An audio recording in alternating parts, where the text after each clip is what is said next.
Hello दोस्तों, कैसे हो आप। आज मैं आपके लिए लेकर आया हूँ राजस्थान माध्यमिक शिक्षा बोर्ड की होने वाली आगामी परीक्षाओं को ध्यान में रखते हुए भूगोल विषय कक्षा 12 से संबंधित महत्वपूर्ण प्रश्नावली। तो देखते रहे हमारा चैनल हिंदी उत्तम विचार। आज हम शुरू करने जा रहे हैं। प्रथम प्रश्न, एशिया की सबसे विशाल कच्ची बस्ती का क्या नाम है तथा यह किस शहर में स्थित है। इस प्रश्न को ध्यान से देखना कि एशिया की सबसे विशाल कच्ची बस्ती कौन सी है और वह किस शहर में स्थित है। जनसंख्या का घनत्व ज्ञात करने का सूत्र लिखिए। जनगणना 2011 के अनुसार राजस्थान का जनसंख्या घनत्व कितना है।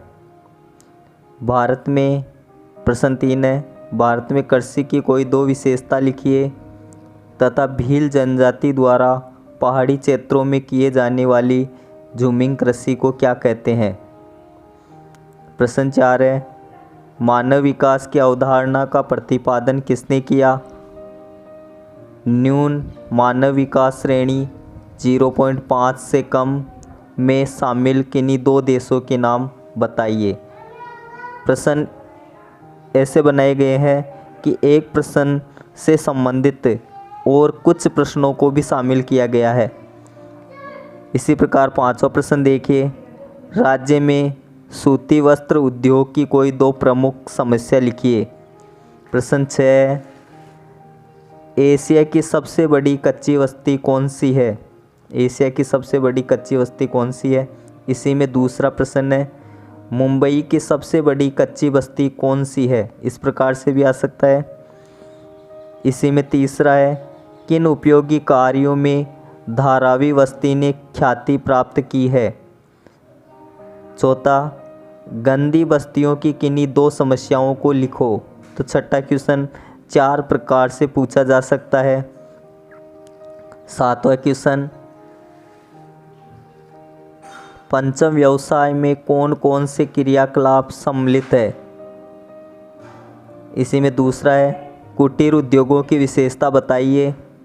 तीसरा है, लोहा इस्पात उद्योग में काम आने वाले कच्चे माल में से किन्हीं दो के नाम लिखिए। लोहा इस्पात उद्योग में काम आने वाले जो कच्चा माल है उनके दो नाम आपको लिखना है कि कौन कौन से काम में आते हैं।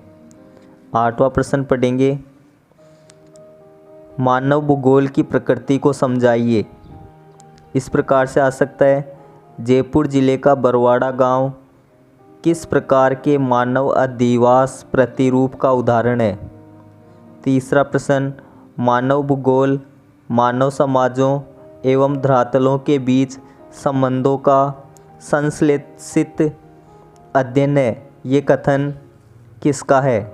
तो आठवां प्रश्न इस प्रकार से 3 प्रकार से पूछा जा सकता है। तो आप इन तीनों प्रश्नों के उत्तर ध्यान में रखते हुए अध्ययन कीजिए। इसी प्रकार से टिप्पणी कीजिए। ओपेक, स्लेज, कयाक, इग्लू, पुण्यचक्रण, महानगर, साइबर स्पेस, इंटरनेट, लिंगानुपात। 8 पॉइंट डाले हुए हैं 9वें क्वेश्चन में। इन सभी को अच्छी तरीके से देख लेना। ओपे किसे कहते हैं, स्लेज क्या है, कयाक क्या है, इग्लू क्या है, पुण्यचक्रण क्या है, महानगर किसे कहते हैं, साइबर स्पेस इंटरनेट क्या है, लिंगानुपात किसे कहते हैं। प्रश्न 10 है, राजस्थान में डेयरी उद्योग के विकास हेतु सुझाव। कि डेयरी उद्योग के विकास हेतु क्या सुझाव दे सकते हैं। राजस्थान में सिंचाई की सुविधाओं के विकास हेतु सुझाव पूछे जा सकते हैं। माही बजाज सागर परियोजना के बारे में पूछा जा सकता है कि कहाँ पर है, क्या इसका उद्देश्य है। प्रश्न 11, जनसंख्या के क्षेत्रीय वितरण, वृद्धि एवं घनत्व का अध्ययन एवं उसका विश्लेषण करना क्यों आवश्यक है। कि जनसंख्या के क्षेत्रीय वितरण, वृद्धि एवं घनत्व का अध्ययन एवं उसका विश्लेषण करना क्यों आवश्यक है। साक्षरता पर टिप्पणी पूछी जा सकती है। भारत के क्षेत्रफल को कितने वर्ग किलोमीटर में, भारत का जो क्षेत्रफल है उसे वर्ग किलोमीटर में लिखना है आपको। जनसंख्या वृद्धि दर रोकने के उपाय लिखिए। इस प्रकार से 11वां प्रश्न पूछा जा सकता है। प्रश्न 1 है, परंतु इसमें इस प्रकार से प्रश्न पूछे जा सकते हैं, तो आप इन चारों प्रश्नों को ध्यान में रखते हुए अध्ययन कीजिए। प्रश्न 12 है, प्रधानमंत्री आवास योजना पर टिप्पणी।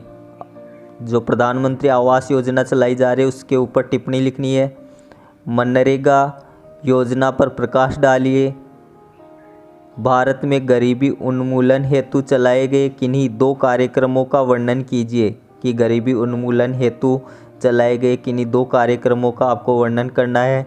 मनरेगा है, इसके अलावा 2 और याद कर लेना। कभी कभी ऐसा भी पूछा जा सकता है कि भारत में गरीबी उन्मूलन हेतु चलाए गए किन्हीं 3 कार्यक्रमों का वर्णन कीजिए। भारत में क्षेत्रीय नियोजन की आवश्यकता के कोई 3 कारण लिखिए। क्षेत्रीय नियोजन की आवश्यकता क्यों पड़ी, इसके 3 कारण आपको बताने हैं। प्रश्न 13, ऊर्जा के परंपरागत एवं गैर परंपरागत स्रोत कौन कौन से हैं, उनका वर्णन करना है। वन संसाधनों के महत्व की विवेचना कीजिए। परमाणु ऊर्जा आयोग की स्थापना कब हुई, इसके बारे में आपको बताना है। प्रश्न 14, बुशमैन जनजाति के आर्थिक क्रियाकलाप। पोषणीय विकास का अर्थ लिखना है। विश्व व्यापार संगठन पर आपको लेख लिखना है। प्रश्न 15 है, अम्लीय वर्षा के 2 कारणों का वर्णन कीजिए। जल प्रदूषण कैसे बढ़ता है, धरातलीय जल और भूमिगत जल में अंतर स्पष्ट कीजिए। तो आज मैं आपके सामने 15 क्वेश्चन लेकर के आया। 15 प्रश्न तो 15 है, परंतु मैंने इनके कई भाग बना करके पेपर को बहुत लंबा बना दिया है, जिससे आपको पढ़ने में बहुत ही अच्छा सहयोग मिले। आप इन सभी जो क्वेश्चन है उनके अनुसार इनको अच्छी तरीके से याद कीजिए और अपने मार्क्स को इंक्रीज कीजिए। मैं यही चाहता हूं कि आप अपने परीक्षा परिणाम में सुधार करें। आपको ये प्रश्न कैसे लगे, ज़्यादा से ज़्यादा लाइक शेयर कीजिए और अपने मित्रों को बताइए। हमारा चैनल हिंदी उत्तम विचार हमेशा देखते रहिए।